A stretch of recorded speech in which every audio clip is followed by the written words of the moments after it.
मौलाना अबुल कलाम आज़ाद जीवनी। मौलाना अबुल कलाम आज़ाद का असली नाम अबुल कलाम गुलाम मुहियुद्दीन था। वो मौलाना आज़ाद के नाम से प्रख्यात थे। मौलाना अबुल कलाम आज़ाद भारत के प्रमुख स्वतंत्रता सेनानियों में से एक थे। वो एक प्रकांड विद्वान के साथ साथ एक कवि भी थे। मौलाना आज़ाद कई भाषाओं जैसे अरबिक, इंग्लिश, उर्दू, हिंदी, पश्तो और बंगाली में निपुण थे। मौलाना आज़ाद किसी भी मुद्दे पर बहस करने में बहुत निपुण, जो उनके नाम से ही ज्ञात होता है। अबुल कलाम का अर्थ है बातचीत के भगवान।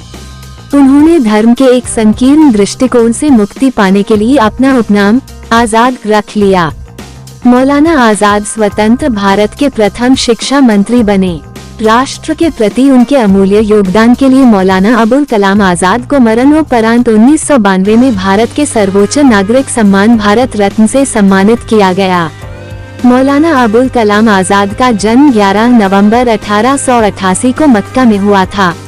उनके परदादा बाबर के जमाने में अफगानिस्तान से भारत आए थे। आज़ाद एक पढ़े लिखे मुस्लिम विद्वानों या मौलाना वंश में जन्मे थे। उनकी माता अरब देश के शेख मोहम्मद जहर वतरी की पुत्री थी और पिता मौलाना खैरुद्दीन अफगान मूल के एक बंगाली मुसलमान थे। खैरुद्दीन ने सिपाही विद्रोह के दौरान भारत छोड़ दिया और मक्का जाकर बस गए। 1890 में वो अपने परिवार के साथ कलकत्ता वापस आ गए। परिवार के रूढ़िवादी पृष्ठभूमि के कारण आज़ाद को परंपरागत इस्लामी शिक्षा का ही अनुसरण करना पड़ा।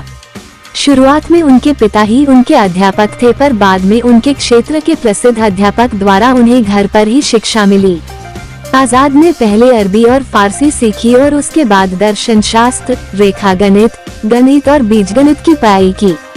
असहयोग आंदोलन से लेकर 1942 तक के भारत छोड़ो आंदोलन तक हर बार उन्हें गिरफ्तार किया गया। खिलाफत आंदोलन में भी उन्होंने आगे बढ़कर भाग लिया। 1923 और 1940 में 2 बार भारतीय राष्ट्रीय कांग्रेस के अध्यक्ष चुने गए। 1945 में रिहाई के बाद उन्होंने ब्रिटिश सरकार के प्रतिनिधियों से समझौता वार्ता में भाग लिया और स्वतंत्रता के बाद भारत के प्रथम शिक्षा मंत्री बने। मौलाना आज़ाद सहिष्णु विचारों के व्यक्ति थे। उनकी मान्यता थी कि जब सब धर्म एक ही परमेश्वर की प्राप्ति का मार्ग है तो उसमें संघर्ष क्यों हो।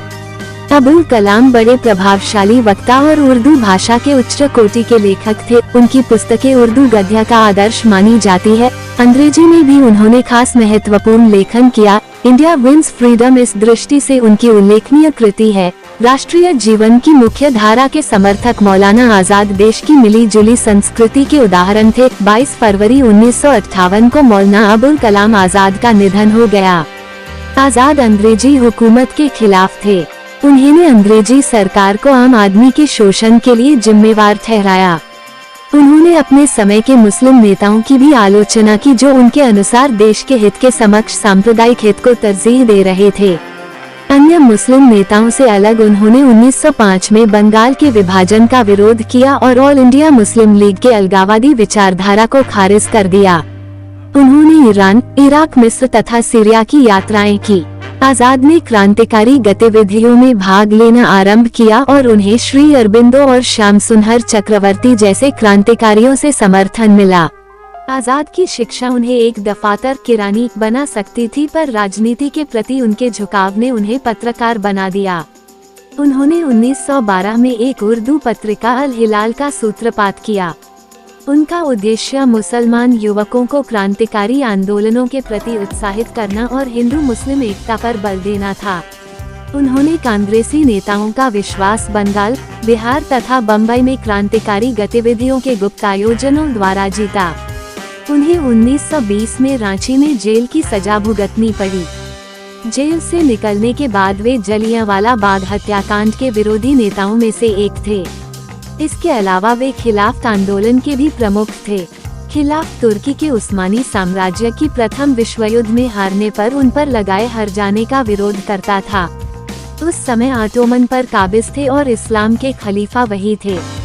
इसके कारण विश्व भर के मुस्लिमों में रोष था और भारत में ये खिलाफत आंदोलन के रूप में उभरा, जिसमें उस्मानों को हराने वाले मित्र राष्ट्रों ब्रिटेन, फ्रांस, इटली के साम्राज्य का विरोध हुआ था। गांधी जी के असहयोग आंदोलन में उन्होंने सक्रिय रूप से भाग लिया। वह स्वतंत्र भारत के पहले शिक्षा मंत्री थे और उन्होंने 11 वर्षों तक राष्ट्र की नीति का मार्गदर्शन किया। भारत के पहले शिक्षा मंत्री बनने पर उन्होंने निःशुल्क शिक्षा, भारतीय शिक्षा पद्धति, उच्च शिक्षा संस्थानों की स्थापना में अत्यधिक के साथ कार्य किया। मौलाना आजाद को ही भारतीय प्रौद्योगिकी संस्थान अर्थात IIT और विश्वविद्यालय अनुदान आयोग की स्थापना का श्रेय है। वे संपूर्ण भारत में 10+2+3 की समान शिक्षा संरचना के पक्षधर रहे।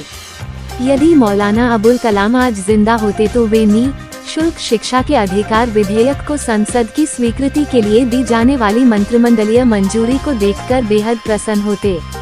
शिक्षा का अधिकार विधेयक के अंतर्गत निःशुल्क और अनिवार्य शिक्षा एक मौलिक अधिकार है।